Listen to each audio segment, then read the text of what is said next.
buddy Kyle told me that I need to listen or read Red Rising, so I decided that that's what I'm gonna do. I'm driving over to Barnes and Noble to pick it up. We made it to Barnes and Noble. It's right there. I literally can't find the book. I gotta go to my lunch appointment. I've looked everywhere. All right, I could not find it.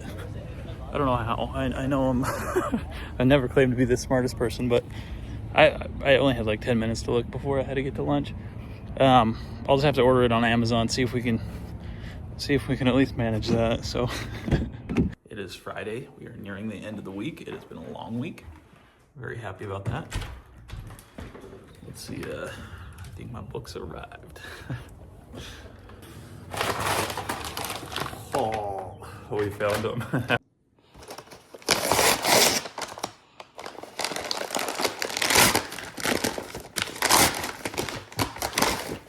Oh, yeah, there they are. So exciting. Just took my daughter to the orthodontist for an appointment. Just finished reading the 5th chapter of Red Rising. I just want to say it is insane the amount of story that Pierce Brown can tell with so few words. So good so far. Very impressed. Also, Io, what a beautifully written character. In my mind, for some reason, she looks like the girl who plays Ciri in the Netflix Witcher series. That's who I'm like picturing. But so well done so far. Also, there's a bird. I don't know if you can see it. Bird nest. A lot of birds coming in and out. Pretty cool. Hey, it's Saturday. I'm making some burgers for the family. We got a battle wound from walking the dog today. I'm about to page 120 in Red Rising now. The last time I checked in was right before Io got hung, and that was very, very sad. I really liked her character. She was great. The believer, right? But it's been great. It's cool to see him come out of the mines, out of the the inside of the planet, and realize that he's been lied to, and see how big and vast the planet is. I've really enjoyed that. I feel like Pierce Brown has done such a good job telling that. He builds the world so quickly with so few words, and just very, very well done. The different classes, the golds, the hierarchy that they've got going on. Even within each color, there's different. That they look upon people differently. It's been really cool. I've really been enjoying it. Daros, he's been through a lot at this point. He's been transformed into a gold, and now he's getting into the academy, and it seems like that's going to be really interesting. I really enjoyed the gold. I don't remember exactly what it is. I'll have to look up his name, but I've really enjoyed the speech as they've been entered into the academy and learning about the scar, and it's been really good. I've been loving it. Sunday night, cooked some chicken kebabs, and I am through to chapter 22. I love that they have the castles, and it's like a capture the flag, take over the territory, and then they join the team. There's 11 other teams, so after the passage now, they've gone from 1,200 students down to 600, and his Mars team has 50, right? So he's playing against 550 other students, and he's one of 600, and they're just getting it kicked off. Yeah, it's been what have I liked, or what has really been impactful so far? Darrow killed Julian, Cassius's brother. He had to. One of the two had to die to move on, and just through happenstance, he got paired up with Julian, even though it seems like him and Cassius are becoming pretty good friends. Titus, don't really care about Titus. He's big and strong. Roke seems cool. And then Severo, he seems like I always think Servo, because of like, my brother got me playing with these, the 124 scale trucks. Anyway, Severo, though. He's, I think, a creepy, tough little dude. I wonder if they end up kind of on the same, paired up on a team. Oh yeah, Severo is the one who kills Priam. So that makes you wonder, like, is Severo going to be, like, is he like so smart that he's scored a certain test score for, like, he just wanted to make sure he got in but didn't want to be like well known or recognized, sandbagging as they go in. um just, I'm excited to see if that happens. I don't know if it will, but he seems like he could be an interesting character. A lot of potential there. The writing is kind of dark for me. I feel like it kind of has like a heavy tone throughout. The transformation into a gold is brutal, brutal. Heavy surgery.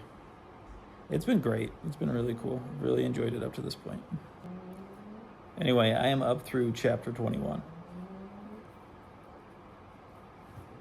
And the red is it's rising. The red is rising. Kind of sounds like bread is rising.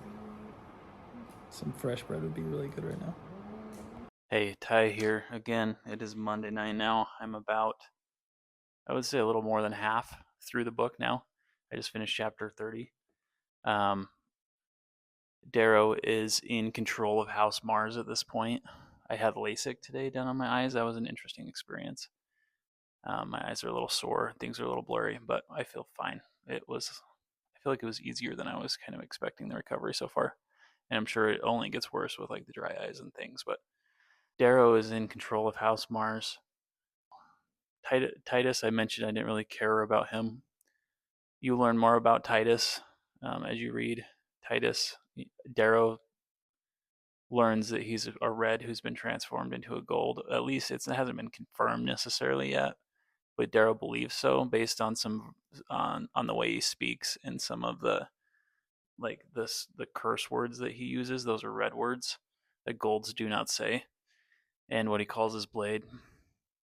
Anyway, and then he feels for Titus in the end. It's a brother. It's a red brother who's been made into a gold, and but Darrow's like he's has to be put down because he's gonna compromise the Reds because he's too like one dimensional. He's not gonna be able to play the game. Anyway, he lets Cassius duel him and murder him, or put him down at that point. And Cassius believes as he's killing him and stabbing him over and over that Titus is the one that kills Julian, his brother, and that's not the case. We know Darrow is the one that was paired with Julian in the passage, and you kind of think like, oh, maybe it dies here with these two, and then the proctor of House Mars brings it up, and that like reopens the door, and kind of exciting. And then also Severo, I don't know how he knows, but he brings it up, and then they say they're not going to talk about it again. But kind of interesting. Severo's really grown on me. I kind of had thoughts that he was going to be a really fun character, and he has been. The little wolf boy is mean as hell and wickedly smart. It appears, burying the standard and doing some cool things. That's been Severo's been cool. He's probably my favorite character right now. Darrow's great as well. Anyway, through chapter 30, I just watched The Hunger Games as well with my son. He wanted to watch that tonight for some reason. It was kind of disconnected, but um, I don't know why he wanted to watch it. But we watched that as a family, and that book we watched the movie. I haven't read the book recently, but much more grim than kind of Red Rising and the situation they're in that there's only one survivor at the end. And then at the end of the movie, they both, they change the rules so they can both win if they're from the same district, and then they change the rules back, and then they both are going to eat the berries. And anyway, they both, Pete, Petra, I don't remember his name, Peta, and Petra, I don't know, and Katniss, but they both survive in the end. But honestly, between both Red Rising and the Hunger Games, I'm almost like envious of those characters in, not that they're fighting to the death obviously, but in that they have something that is a very that they have a clear purpose and they have something that they're trying to do. And um like sometimes I feel like we get so caught up in materialistic things and things that frankly don't matter, and it's refreshing to see them fight for things that they they fight for their lives, they fight for their people that they love, they fight for this idea of freedom. And it's I think that's so good and so noble. And sometimes life, for me at least, feels less like clear and directional than that. And not saying I want to fight anyone to the death, but it, to have like such a clear direction would feel good sometimes. All right, it is Wednesday. Just doing a quick update. I'm almost to chapter 37. I think I only have like 80 pages left or something. Getting close. It's my daughter's birthday today. My eyes are feeling better from LASIK. It's a beautiful day. Daryl got tricked kind of twice in a row to leave the castle. The first time he escapes, and then he kind of runs back to Cassius and gets back into the castle as Cassius's band is coming back. The second time, Cassius is the one that tricks him and leads him out of the castle because he gets a data file from the Jackal's like little henchman lady. And on that file, he sees Julian get murdered, or what happened in the passage between Daryl and Julian. And so he's real angry. He leads him out, and Daryl doesn't realize until it's too late, kind of. And then he also just feels like this is a bridge I've got to cross at some point, so let's do it now. Anyway, he challenges him to a duel with the straight blade. Cassius is a better dueler. Cassius is a really good dueler. He's done a ton of training. He beats him. He sticks the sword in his gut, and then he just leaves him for dead.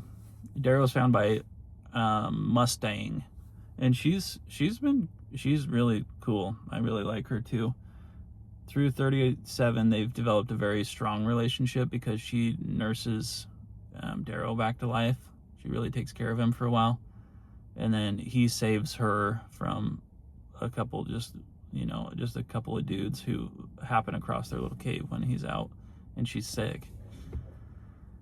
And anyway, they take care of each other, and it seems like they develop a very strong relationship, and it seems like Mustang really likes him and he really likes her, but he's fighting, he feels like Io is still the only girl for him, or his wife.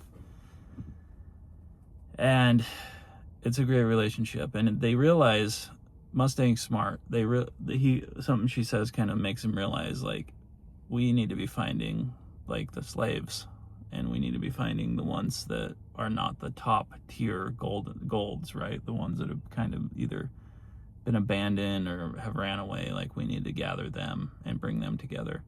And so he starts doing so, but he doesn't do. He's done like kind of ruling authoritarian style. He wants to do all of the hard work with them. He wants to be shoulder to shoulder with them. And is it Tactus? I don't remember his name exactly, but he's kind of an attempted rape. He's from a really old family, and so but Daryl learned some lessons from Titus and how that transpired. And so he gives him 20 lashes, but then Daryl also takes 20 lashes as well to kind of show that, what hurts the group hurts us all and hurts the leader equally, right? Like, we got to take care of each other, and we know that is not allowed. And with that, they're all wearing like their wolf skin cloaks. We're missing the original little wolf skin dude, though. I don't think we've still seen Servo yet. Severo, excuse me, Servo. I say that every time. Severo, I don't think we've seen Severo yet, and I'm very excited to get him back. So, but that's where I'm at. I've got about 80 pages left, and then I think I'm gonna finish it in one shot, and then kind of wrap it all up together. My thoughts with the first book. I didn't really think for some reason I thought I would get through more than just like this game they're in. Like, it starts with, which has gotten through a ton. Starts with him as a slave, and then change into a golden, and then him going to the institute, and then him getting in getting drafted, going through the passage. Now he's in the game. Ton to get through. I don't know why I thought that it was going to get into like him getting past that, and I think the cover art on the Golden Sun of the three, I think that one's my favorite. It's really cool looking. Golden Sun there in the middle. Where's the thing? All right. Here we go. We finished the book. We finished Red Rising, and it was fantastic. I really enjoyed it. Pierce Brown, amazing job. What did we learn about here? We got through the end of it. So really, I talked about Darrow and Mustang kind of last time, but their relationship's super strong. Servo shows up and or a Severo every time I do it, and he's the man. Him and his howlers are the man. They go around. They're collecting the misfits. I'm going to try to get through a lot of it fairly quickly. Um, but they're collecting the misfits. They're putting together a group. He's getting stronger and stronger. He's taking care of his people. His style of leadership has totally changed at this point. He's a leader. He cares about them. He wants to take care of them. He does the work with them. He's there for them, and they, as a result, are there. Are It's reciprocated, right? Um. Anyway, we learned that Severo's dad is the proctor of House Mars. Darrow kicks his ass and takes his grab boots. And what else? He gets medicine from him at one point, takes it back to Mustang. It's really helpful.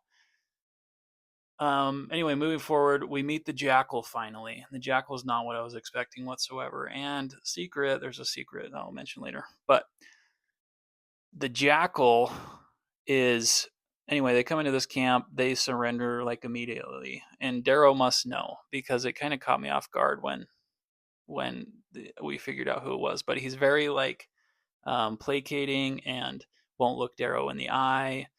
And anyway, they must have this ruse. Darrow's like, let's all celebrate, get drunk. They're all secretly drinking grape juice, and he sends Pax out supposedly to just go, do to ride around and check perimeter or whatever. But Pax is really down, weeding out all of the hidden army from like underneath, and then he sends Mustang out to do the same, and she looks at him, and I think Mustang knows something that she wants to tell him at that point.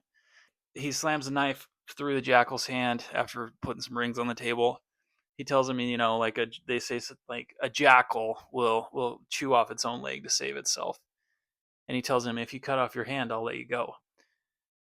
And so the Jackal does. Like he just starts cutting off his own hand, and Pax is holding the knife to make sure that like it's not just pulled out.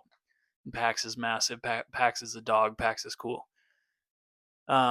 Anyway, cuts off his hand. Darrow realizes like I can't let him escape. He's too powerful. He's from like this. He's the arch governor's son. He knows that. He knows the proctors have conspired against him, and they're all working to help the Jackal be victorious.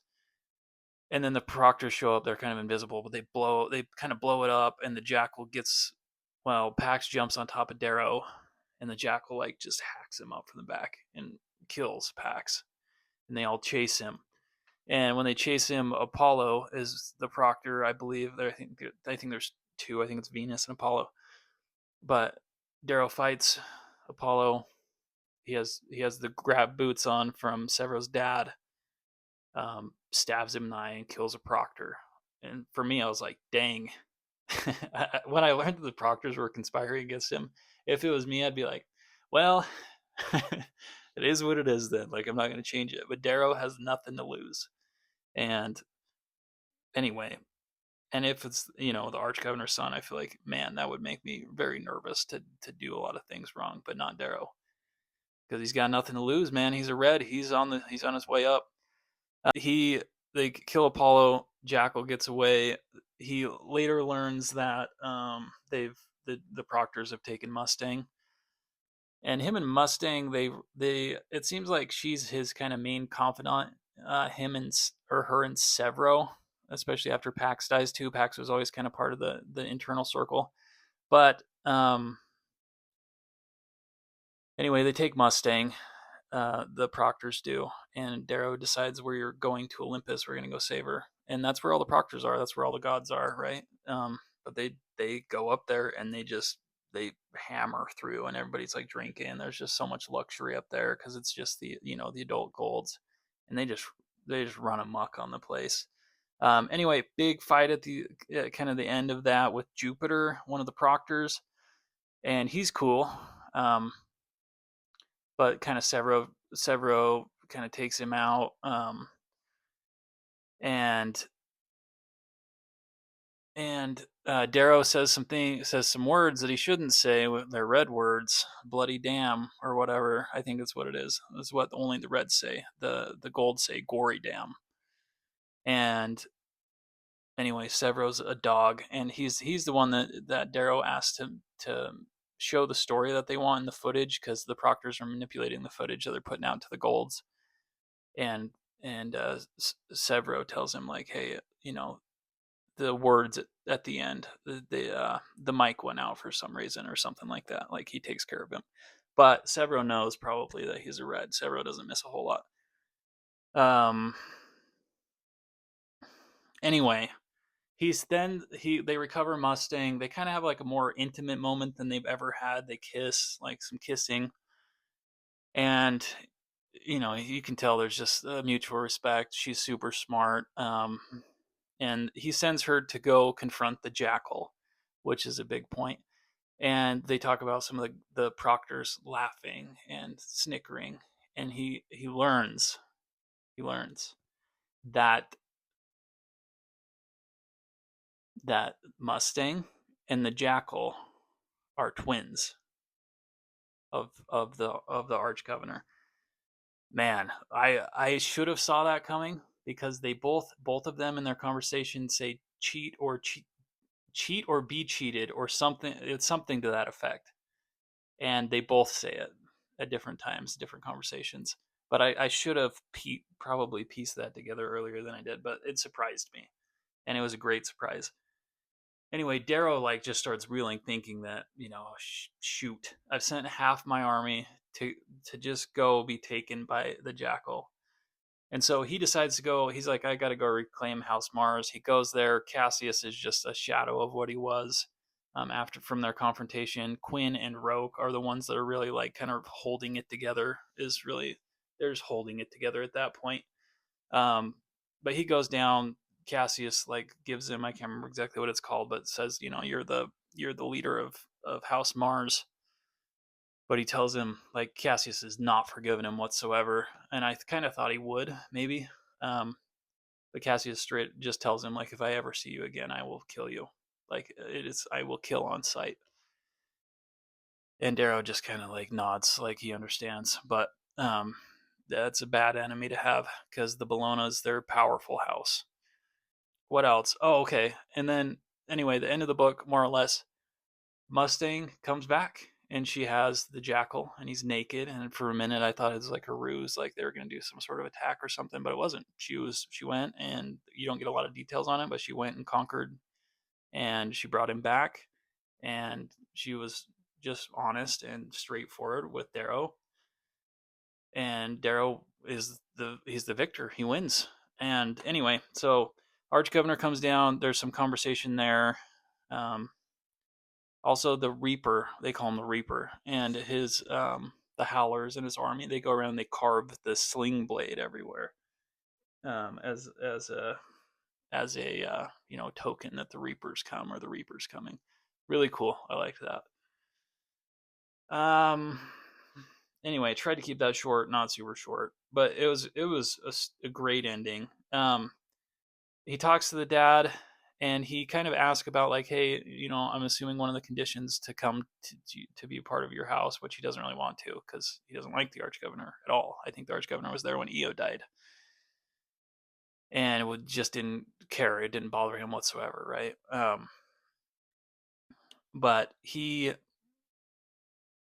but the dad's like, no, I don't, like, you can be around my daughter, I don't care, I value strength, I don't value. And it sounds like the Jackal and Mustang, there's not as many like members in their house. It sounds like the Bolognas have a lot more family members, kind of up and coming. So he's really looking for strong candidates to preserve his house. And so I think he wants Darrow. But Darrow, I can't tell if like Darrow goes and it's just part of like the ceremony that he kneels down to the Rage Knight, the third most powerful man on Mars, if like he's accepting him as his mentor, or he's just saying like, thank you for picking me, and I won the contest. And I'm sure, like, we don't see the Peerless Scar ceremony. I'm assuming that will be in the next book, which I'm planning on reading, Golden Sun, which I'm very excited about. But he has now went from a red in this book to winning the institute, or winning the challenge, and is in the very, very top crust of the Golden Society. And it's really cool, very, very interesting. Um, just I want to jump into what I liked. The pacing is good. It's great, and it's also, and sometimes I'm like, I want a little more detail here with just like where they're at or what's going on. But this, I believe, was his first novel, so in a debut novel, I feel like word count and size of book is very, very important to publishers. So I'm sure that was a huge consideration with the way he wrote, and how streamlined he tried to stay with his first book. So good and bad. The book moves so fast. You go through so many different scenarios and things with the characters. Some of the minor characters feel kind of less developed, and I think it's just the same because of word count, because of pace. And I would choose, I think, pace generally, like almost every time for me. Um, I love Darrow. Very cool. A lot of different like growth arcs. Severo, probably my favorite. Severo and Mustang are both great. I love them. Pax, I was really sad that he didn't make it through the first book. He was great. Um, Good payoffs too. I felt like I generally knew the direction, or I felt like I knew what was kind of coming up. There's a few things that caught me off guard, like Mustang being um, the twin the twin sister of the Jackal. That kind of caught me off guard, and it shouldn't have, because they said the words, they said the same kind of same rhetoric. Cheater be cheated. They both said that in different conversations, and I should have put that together earlier. But overall, I really loved it. I would give both ideas and um, enjoyment a 9 for me, which I don't really think I'll give a 10, just because nothing's ever probably perfect. But highly, highly, highly recommend Red Rising if you've not read it. It was great. What I didn't like, and you know, take this grain of salt because I really enjoyed it. The word count, yeah, like I think I would like a little more detail on location and where they're going, and some of that I would love to learn more about, like the tools, the weapons, like the also the hierarchy in society. And I think I'm sure I will in the next book. Right, he has more time now that he's gotten through a lot of that, and he's revealed a lot in the first book. But I love learning about systems. I love learning about the way the society functions. I find that very entertaining. Like, yeah, like, is the arch governor the top? Like, is it the very top, or is there like an emperor or something that's like even above that? You also don't see Mustang's battle with the Jackal at all. Like, I feel like that could be interesting to see, whether it's like kind of tricks him and takes over that way, or if it's like a full on confrontation, or what that looks like. And she must really not like him, like at all, even as a brother, to just take him naked, just take him in. He must be just a bastard, just a complete ass, and have been their entire life, is what I'm assuming. But it was great. I loved it, and I'm excited to read the next one.